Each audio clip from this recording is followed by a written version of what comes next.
There are people in our world who seriously believe that adultery is a normal, natural process and do not see anything wrong or condemnatory in it. The worst thing is that innocent people fall under the influence of such people and subsequently destroy their happy marriages and face terrible consequences. Mason Lewis and his son-in-law Jonathan Wyatt were on a business trip for their company, installing a new power generator at a client site in Virginia. Mason's father, who founded the generator company, is now retired but still owns it. They departed on Monday morning from Newark and planned to stay until Friday afternoon. John met Mason's daughter Jessie at Rutgers, where he studied mechanical engineering. They got married 4 years ago and have a son named Mason II, nicknamed Maze.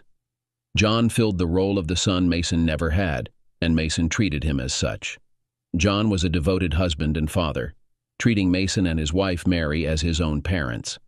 John lost his parents in a car accident when he was a toddler and was raised by his older aunt until he finished college. "Hey, Dad," John said midweek, "we're all set with the setup and startup. How about catching an early flight back tonight? I'll stick around for an extra day to wrap up the training."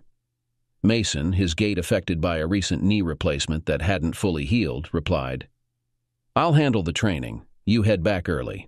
Chuckling, John countered, "Remember, you promised I could take over training duties from now on. Plus, it's your 45th anniversary on Saturday. Mom will be thrilled to have you back early. There's a direct flight leaving in 2 hours. I've arranged your transportation and your bags are already in the car. I'll catch a ride to the airport tomorrow afternoon." A couple of hours later, Mason arrived in Newark and was making his way to the baggage claim area when he spotted his daughter ascending the escalator. He assumed John had called her for a ride. Moving towards her, he watched as she stepped off the escalator and embraced another man. His heart froze as he witnessed his married daughter kissing a stranger, the man's arms encircling her as if it were routine. He lingered behind other travelers, unable to tear his gaze away, pretending to be preoccupied with their conversation. "Stop it," Jessie said to Alex, pulling his hands away from her waist. "Haven't you had your fill over the past 2 nights?" "No, I can never get enough of you, Jess. When can we see each other again? When will your oblivious husband be out of town once more?" She chuckled.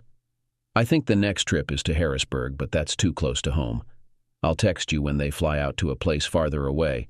I know at the end of next month they're planning a trip to Canada, which will last through the weekend, so maybe we can do an overnighter. Mom or Ellen will watch the kid, and I'll tell John I have a seminar to attend. I've got to go through TSA checks, so one more kiss to remember those sweet lips by." Mason was red-faced angry but kept his composure. He waited until the man was out of sight before walking around and up to the back of Jessie. "What the hell, Jessie?" She jumped, hearing her dad's angry voice. Her face turned pale as she quickly turned to see if her husband was there as well. "Daddy, what? What are you doing here? Where is John?" She quickly searched behind him to make sure John wasn't there. "Who the hell is he, Jessie? How long have you been cheating on your husband?" He had never cursed at her before. His voice echoed loudly, drawing the attention of nearby onlookers. "Oh God, Daddy, how long have you been standing there? What did you hear?" She attempted to approach and embrace him, but he kept her at arm's length. "Long enough to hear what a disgrace my own daughter has become. I'm ashamed to even lay eyes on you. How could you betray John like this?" With that, he turned and descended the opposite escalator. "Daddy, please." 20 minutes later, he was driving down the turnpike toward Edison, tears streaming down his face. Mason anticipated his wife retiring to bed early, as was her habit, so he quietly entered the kitchen from the 2-car garage. "Mary, I expected you'd be asleep." She sat at the kitchen table in her red pajamas, smoking a cigarette, despite her earlier claim of quitting months ago. "What's with the smoke?" "Have a seat, Mason." He noted her determined expression. "Sorry I didn't call. We wrapped up early, and John stayed for training. But there's something we need to discuss. Jessie called me. I'm aware of what you witnessed and heard at the airport." She calmly took a deep drag of her cigarette and exhaled towards the kitchen light above. "You can't tell John."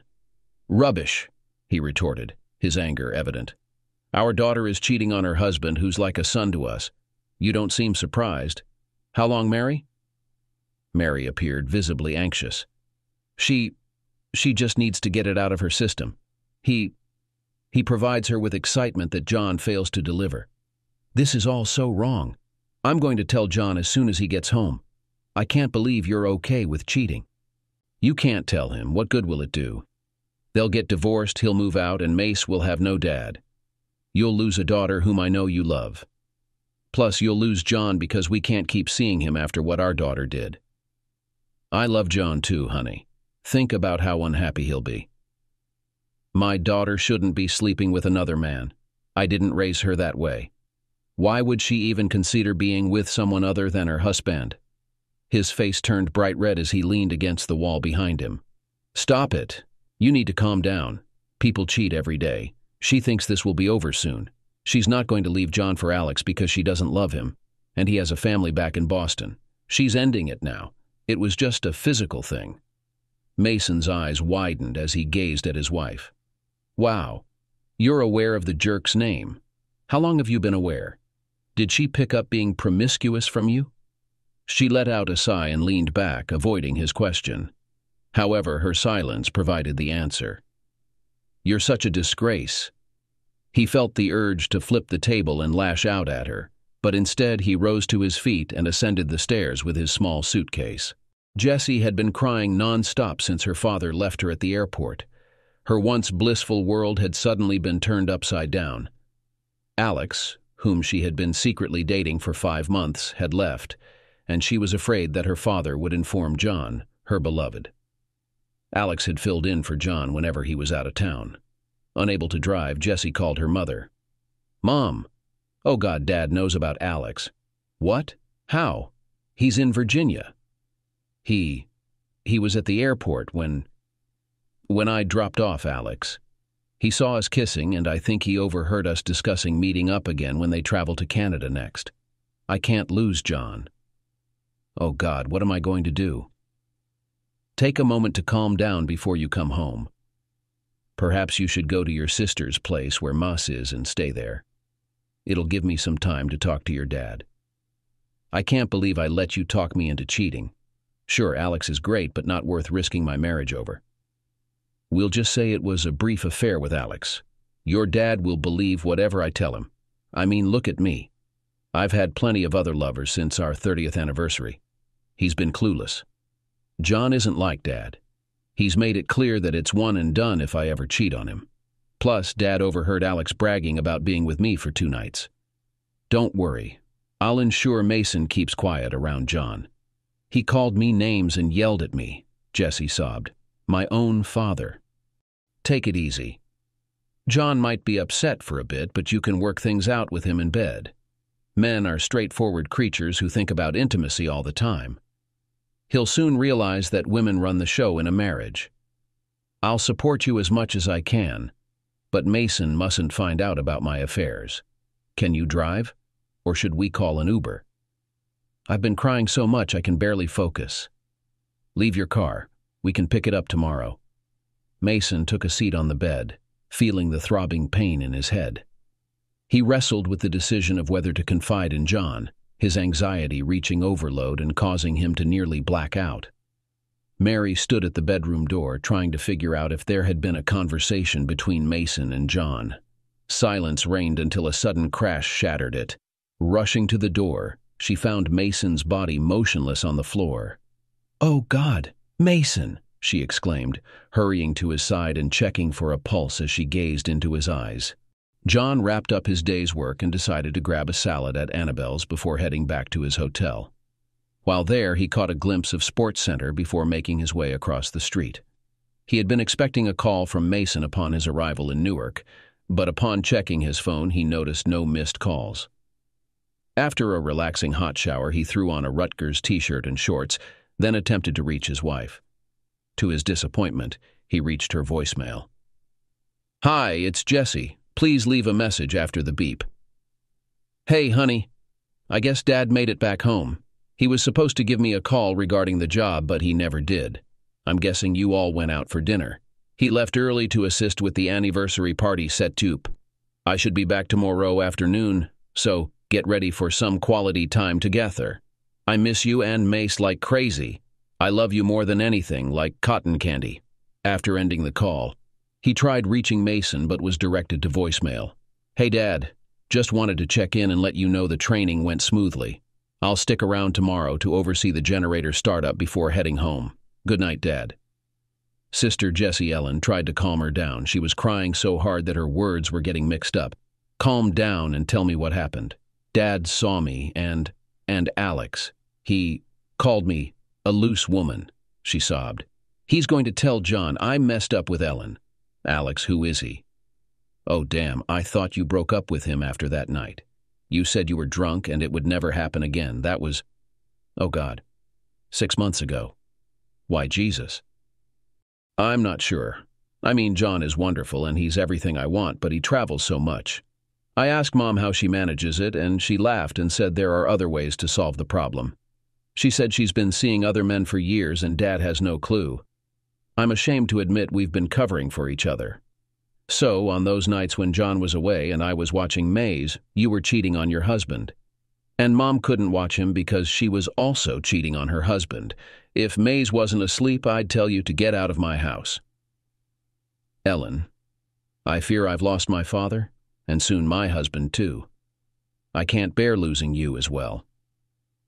"Well, I suppose this throws a wrench into our plans for the 45th anniversary party next week. Why don't you—" Before she could finish, her phone buzzed. "It's Mom. I don't want to talk to her. Can you handle it?" Before Jess could respond, Mary spoke up. "Ellen, your dad lost consciousness, and the paramedics are attending to him now. Oh, God." "It's me, Mom," Jess said, picking up Ellen's phone. "Is Daddy still breathing? Oh, no. Is this my fault? Please don't let him die." "I think he's still breathing, but unconscious. The paramedic is approaching. Hold on. No, I'll call you back." Click. Ellen overheard Jess's end of the conversation. "Die? Daddy? What did you do, Jessica? Damn it, what happened?" "It's Dad. He's unconscious." "Damn, remember the minor stroke he had last year?" Ellen asked. "I need to go over there now. You stay with Mason." Tears streamed down Jessie's face. "Please call as soon as you know something." She noticed a voicemail notification from John. Tears kept flowing as he professed his love for her, likening it to cotton candy. They met in the cotton candy line on the seaside boardwalk, and their life had been sweet together. Until now. She felt responsible for ruining her marriage and potentially her father's life. There was no way she could face him. "Please hold on, darling," Mary pleaded. She wasn't allowed to accompany him in the ambulance, so she sat in her car, waiting to follow it to the hospital. It was the first time in a while that she had prayed earnestly. "Dear God, please let him survive. I love him dearly, and I swear I'll never be unfaithful again." Suddenly, her passenger door swung open, and Ellen hurried in. "Come on, let's go. The ambulance is leaving." Mary's hands were shaking too violently to drive. Ellen opened her door. "Let's switch seats." By the time Mary moved around and buckled in, the ambulance, its sirens blaring and lights flashing, had already departed. Ellen was too enraged to speak. Mary's gaze remained fixed ahead. "Did Jessie tell you what happened?" "Yes. I found out that my mother and sister are women of easy virtue." "Ellen, I'm your mother. I have no idea who you are. If Dad passes away, I'll never talk to you again." They remained silent until they reached the emergency entrance and parked. The ambulance carrying Mason was already there, its doors open as medical staff hurriedly wheeled him inside. Seeing the oxygen mask gave them a glimmer of hope that he was still alive. Inside, they were informed that Mason had been taken to the emergency room, and they were asked for his medical information. Mary was on the verge of shock, so Ellen took charge, grabbing her mother's purse to provide the necessary details. While another nurse attended to Mary, Ellen noticed 2 voicemails on her phone. The first was from Jessie and the second from John. Knowing Jessie was likely seeking updates on their father's condition, Ellen decided to listen to John's message first. "Hi, Ellen. I've been trying to reach Dad and Jesse, but I haven't heard back from either of them. I'm starting to get worried. Please call me back so I can stop stressing out. Love you, sis." Stepping outside, Ellen returned John's call. He picked up immediately. "Hey, sis. Thanks for getting back to me. Before he could continue, she cut in. "John, are you sitting down?" "Yes. You're frightening me. What's the matter? Is it Dad?" "Yes. Mom and I are at the hospital. He fainted when he arrived home, and we have no further information except that he's still breathing. I'm coming home tonight." "John, there's nothing you can do tonight. Come tomorrow morning." "But I need to be with my wife. How is she handling it?" "She's a wreck, as are we all. She and Maze are at my house. He's asleep, so Jesse stayed with him." "Why?" "Dad seemed fine, just tired, when he left here." "Damn, I shouldn't have let him go." "Please don't blame yourself. Just pray that he pulls through." "Wait, a man is talking to Mom. I'll call you back when I hear something. Love you too." Mary gradually emerged from her haze, realizing that her words about what John would lose if he spoke had pushed him to the brink. Moreover, she didn't deny her infidelity, acknowledging that her world was crumbling before her eyes.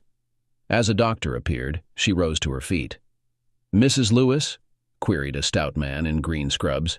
"Yes, it's me." "Well, we have your husband stabilized, but he remains unconscious.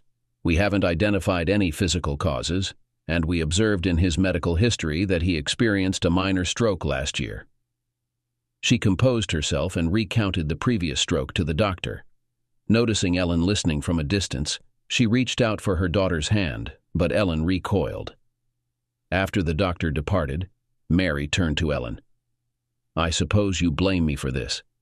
Damn it, we need to unite rather than harbor anger over occasional indiscretions." Ellen leaned in, fixing her gaze on Mary. "That's precisely the issue, Mary. You downplay it, but Dad sees it differently, and now Jessie is terrified of losing her husband. Oh, and by the way, I just spoke with John. Did you not inform him about... He already feels guilty enough with the father figure he never had, lying in the hospital. No, I won't disclose it to him until Jessie and you decide to do so after we receive news about Dad." "Why would you divulge something that could potentially ruin his marriage?" "Perhaps because I take after Dad and not you." "The creature!" Mary exclaimed, blushing. "I hate it," Ellen whispered back. The two women turned away, retreating to opposite corners of the room. Ellen called John back and brought him up to speed. He attempted to inquire further, but she refrained from disclosing anything just yet. Observing Mary on the phone, presumably with Jessie, it seemed like the family was divided, with Mason's life and both Mariagi's hanging in the balance. John attempted to rest but longed to be in Edison with his family. After Mason's departure the previous day, he had completed most of the training, prompting him to decide to fly back to Newark. Being close to the airport, he opted for standby on the earliest available flight. With Ubers accessible, he reached Newark by 7:30 a.m. and home by 8:40 a.m. Not finding Jessie's Land Rover in the garage, he assumed she and Mason were still at Ellen's house. Despite the early hour, he brewed a cup of coffee and noticed 2 wine glasses in the sink, along with 2 empty bottles of Pinot Noir on the counter. "It seems someone had a gathering without me," he remarked to the empty house. "I might need to look into this." Making his way to the den, he nearly became sick at the sight. There were white spots on the black leather sofa, and unused packages from protection during intimacy lay on the fireplace. Oh God, no. Somehow managing to ascend the stairs to the master bedroom, John began to cry upon seeing Jessie's wedding night negligee hanging from the lampshade and the disheveled bed. 2 large wet spots marred the mattress's center, alongside an open tube of KY next to her wedding rings on the nightstand. His heart shattered upon discovering their wedding picture frame on the floor. Its glass cracked between the 2 figures. He picked it up and, like a zombie, carried it downstairs to his favorite chair. "Why, Jessie? Why?" Jessie found some solace chatting with Ellen's mom at her house, managing to calm down a bit. Despite the dire situation, She knew her father wouldn't immediately inform John about her infidelity. Sleep eluded her that night, and when Mace leaped onto her bed, she woke up, hoping yesterday had been a nightmare. The impending return of John hit her suddenly, and the memories of her and Alex's indiscretions across various furniture flooded back. Rushing to clean the house before John's arrival, she urged, "Come on, honey, let's get dressed and tidy up before Daddy gets home." However, she arrived at the garage to realize it was already late morning. "Wait," she giggled as he rushed into the house. Juggling bags of clothes and toys, she entered the kitchen and noticed a bottle of wine and glasses. "I may have to appease him a little," she whispered to herself. "And maybe Dad will change his mind about telling him." He decided that Mace must have been playing in his room and quickly cleaned up before throwing the wine bottles in the trash. A smile appeared on her face as she remembered the first time she and Alex had shared intimacy at this very table. It was excruciating, but she enjoyed it. She and John were making love. Meanwhile, Alex and she were something more. While waiting for John to return in the afternoon, she settled down at the kitchen table, admiring his newfound splendor. She replaced the countertops with granite ones, replaced the old sink with a deeper stainless steel one, bought a new refrigerator, dishwasher, and stove. Now about the security measures, she sighed, thinking that maybe she and John could handle this together. That is, until she heard Mace scream, "Mommy! Someone was sleeping in my bed!" She rose and hurried to the bedroom where she found Mace gazing at his bed, where Alex and she had sought refuge to escape the wetness. She scooped him up and embraced him. "Do you remember the story of Goldilocks and the three bears? Goldilocks slept in their beds and fled when the bears returned. Mommy will tidy up your room." After confronting the evidence of her wrongdoing, she shut the door and cautiously peered into the master bedroom, where she saw her tearful husband clutching the shattered wedding photograph. "John, you're back. I don't know what to say. I'm sorry you had to witness this. If Daddy hadn't come home early, I could have cleaned it up. But now you know. He doesn't mean anything to me, and—" "Be quiet. Who do you think you are? You slept with him in our bed and Mace's bed. Goldilocks? Seriously?" "Daddy, Mommy, I'm scared. Why are you shouting?" Mace shouted from downstairs. "Curse you," he spat at her. "Clean up this mess. I'll go calm down my son. If he even is my son. It only happened once, and I promised it wouldn't happen again," she lied. "We can work through this for Maz's sake. He's your son." He rushed downstairs and found his son seated beside the stains on the sofa. She trailed closely behind. He embraced his son tightly. "Are you satisfied now, Jessica?" He only used her full name when he was upset. "What have I done?" She sobbed as she noticed the contraceptive wrappers and spilled liquid on the dark leather sofa cushions. After a few instances, they had stopped caring about hiding these items. Her eyes rolled back and she passed out. "Now what?" John inquired, restraining Masse and leaning over to check on her condition. She remained unconscious for about a minute before slowly regaining consciousness. "John, I really messed up, didn't I?" he silently affirmed. Mary and Ellen, exhausted, slept for hours. Throughout the night, other sick or injured individuals had joined them. They stirred awake upon hearing a gentle voice. "Hello? Wake up," said the doctor. "The good news is his vitals are stable and strong. He's being monitored via video and vital signs to alert us when he regains consciousness." "Will he wake up?" Mary inquired. "Only time and a higher power can answer that, I'm afraid. Our specialists will conduct more tests in a few hours. I suggest you both go home and we'll contact you when we have more information." Ellen, by her mother's side, urged, "Come on, let's go home and get some rest." As they drove to her parents' house, there was little conversation.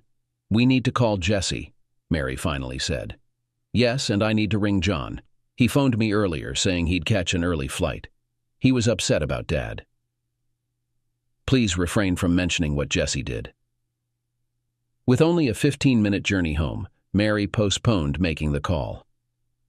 "I promised I wouldn't," Ellen said, utterly exhausted both physically and emotionally now. She drove towards her parents' house until Mary grabbed her wrist. "I don't want to be alone tonight. Can I stay with you?" Ellen's anger dissipated. "Yes, of course. But know that I'm very upset about you cheating on Dad and encouraging Jesse to cheat on John." However, she heard her phone vibrate and noticed it was John calling. "Ellen, how's Dad doing?" "He's stable with good vital signs. Still unconscious, but more tests are scheduled for today. Where are you?" "I'm at the IHOP on Route 1 with Maze. Jesse's at home cleaning up. Why don't you swing by and grab a bite with us?" "I need to pick up my car at my parents' place and we'll be there soon. Bye, love you, bro." "Love you too, sis."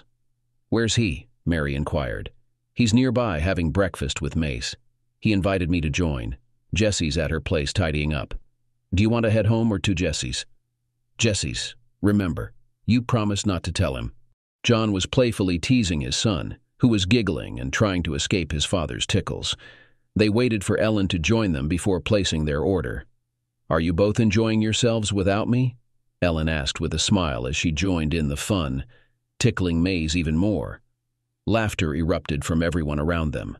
Suddenly she felt John's presence beneath her and quickly moved away, feeling embarrassed as she caught sight of her reflection in the window. "Oh gosh, I look awful."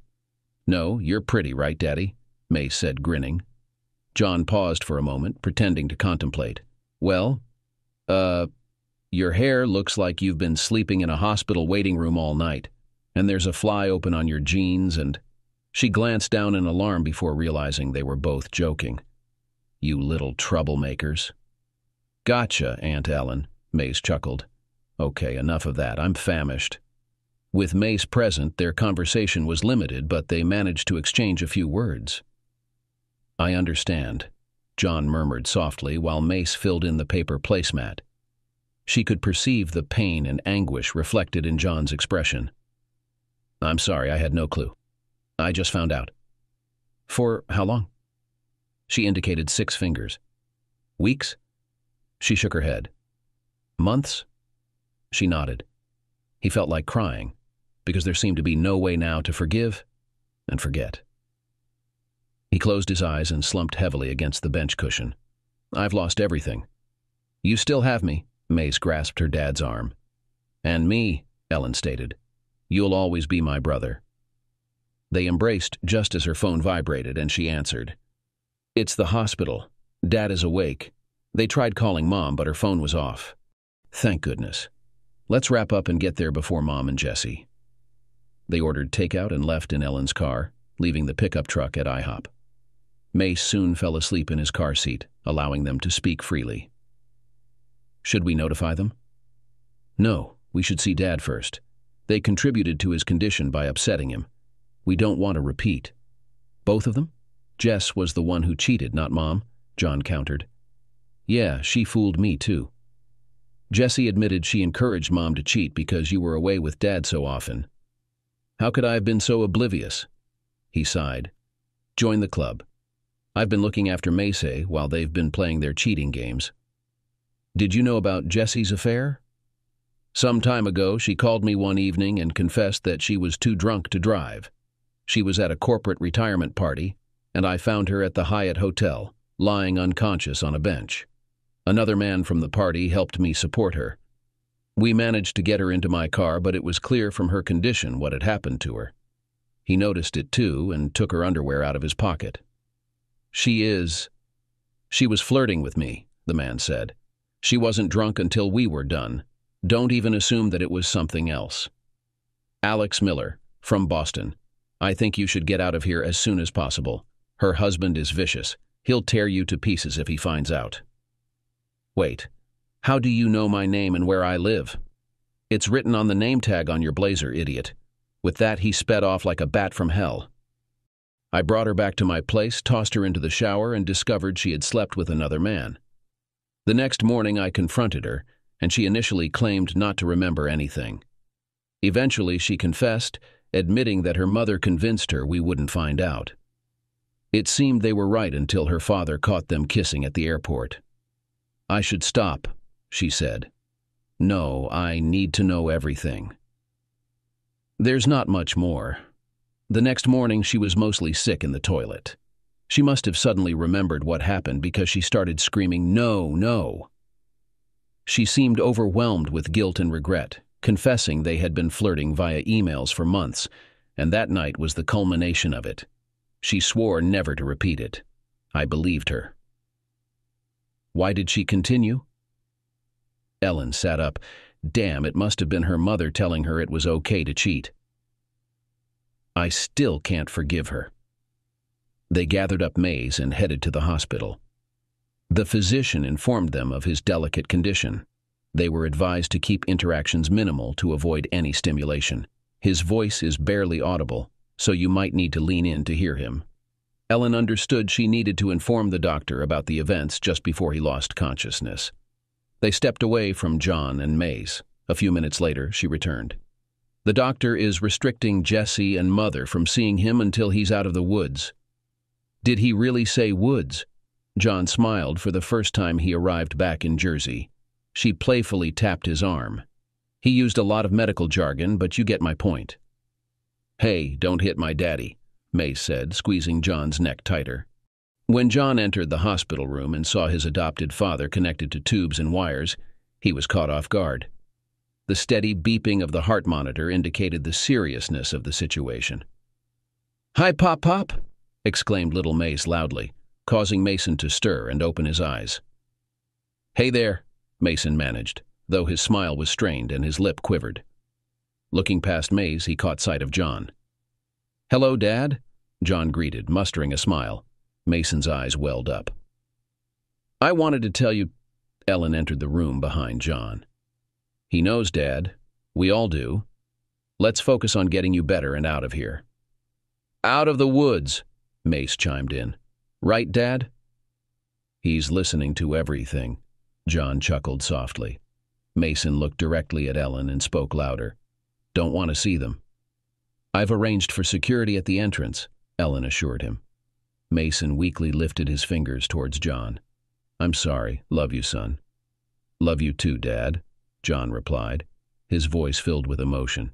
Jessie remained in a state of denial at her parents' house. Her mother advised her to inform John that it happened only once, and Ellen is fully aware of everything, so there's no point in lying. John will never forgive me. I'll lose him, and he means everything to me. I warned you it was too risky, but you deceived Dad, so... But you'll have Ma see, and that means he'll have to interact with you. I know he cares about you. John, Ellen, and Mace ventured into the waiting area to strategize their next moves. Exhausted, they all closed their eyes, with Mace nestled on his father's lap and Ellen resting her head against his shoulder. Ellen stirred awake, startled by a noise, only to find Mace missing. "John, wake up." What's wrong?" "Mace is gone." "Mace! Mace!" they both yelled, hurrying down the hallway towards the entrance. John turned a corner and spotted him in Jessie's embrace. "There you are!" John exclaimed, shooting a glare at his soon-to-be ex-wife. Behind her stood Mary, arms folded defensively. "Why didn't you inform us when you were notified that Daddy was awake?" Jessie demanded. "Yeah, John, why?" Mary echoed. Ellen stepped in front of John, saying, "You two, put him in here. Your presence might do more harm than good. Besides, he said he doesn't want to see your deceitful selves." They won't allow us past this point," Jessie cried, her eyes red from tears. Her tone grew stern. "How was Mace allowed to run around without supervision?" "I heard Grandma shouting really loudly," Mace replied to his mom. Two female security guards approached from behind Mary. "Ladies, we've asked you to leave." Mary huffed and turned. "I want to speak to the boss." "I think Mace should come with us," Ellen suggested, reaching for him. Jessie hugged him tighter and stepped back. "The U.S. includes John, Mace, and me. You're not part of us." John had had enough. "Alex Miller isn't part of us either. Ellen's right. You two are insane. Come on, Mace." Mace leaped from his mother into his father's embrace. "I want to stay with him and Aunt Ellen. They're not crying all the time." "John, please update me on Dad's condition. Is it a stroke? Can he speak?" "They're uncertain and will conduct further tests, monitoring him for a few days." "Yes, he can speak, but it's difficult to hear and understand. Please refrain from visiting until he's ready." "When can we talk?" "Give me a few days. I'll arrange somewhere to stay." "You're staying with me," Ellen asserted. 3 days later, Mason was sitting upright and speaking clearly. Just after the doctor had left, explaining it wasn't a stroke but a small tumor, suggesting it might be operable, there were tears shed by those present. "Have you spoken to your mother?" Ellen rolled her eyes, extending her hand to John. "No, she's still in denial, thinking you two are reconciling. She's been staying at Jesse's and doesn't realize I've found photos and love notes from all her boyfriends. It should be enough evidence to enforce the prenup my dad made her sign to safeguard our company and assets. How's Jesse holding up?" John couldn't respond and glanced at Ellen. She tightened her grip on his hand.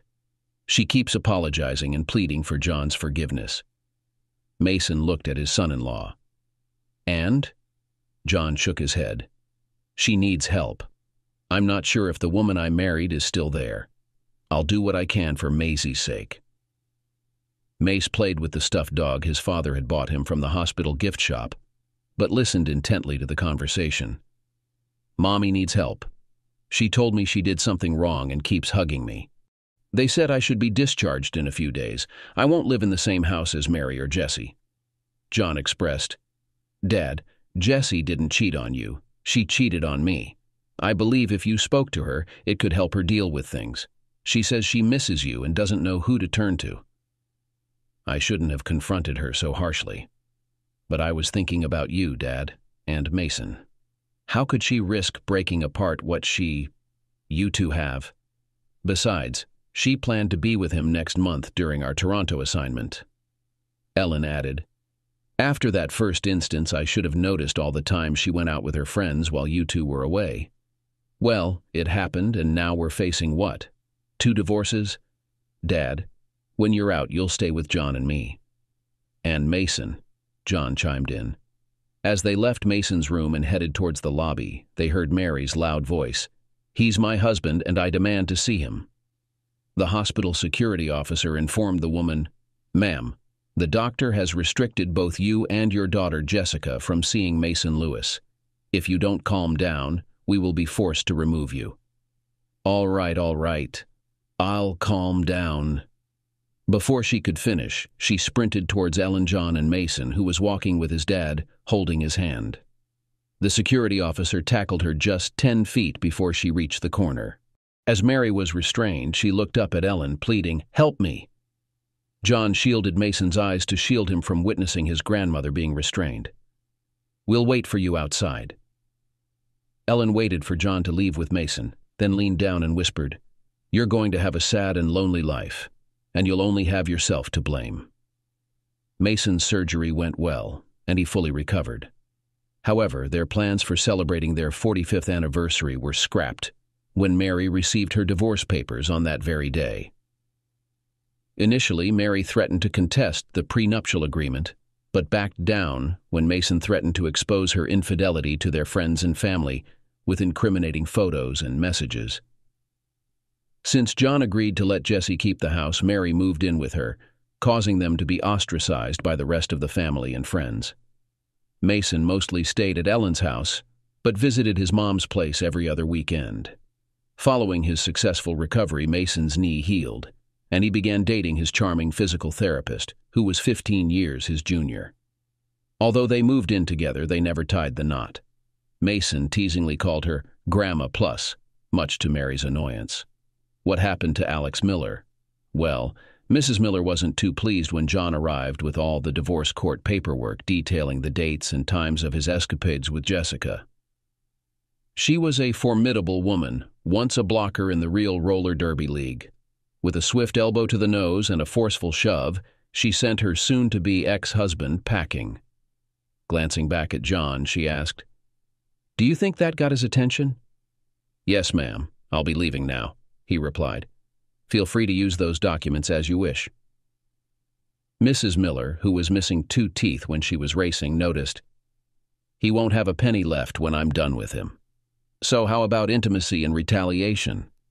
But he was already out the door in the blink of an eye. Jessie persisted in her attempts to reconcile with John, but she eventually realized that her 6-month relationship with Alex, spent mostly in bed, was too much for John to forgive. A year later, She finally gave up when she dropped off Mace at Ellen's house and saw the large engagement ring Ellen was wearing.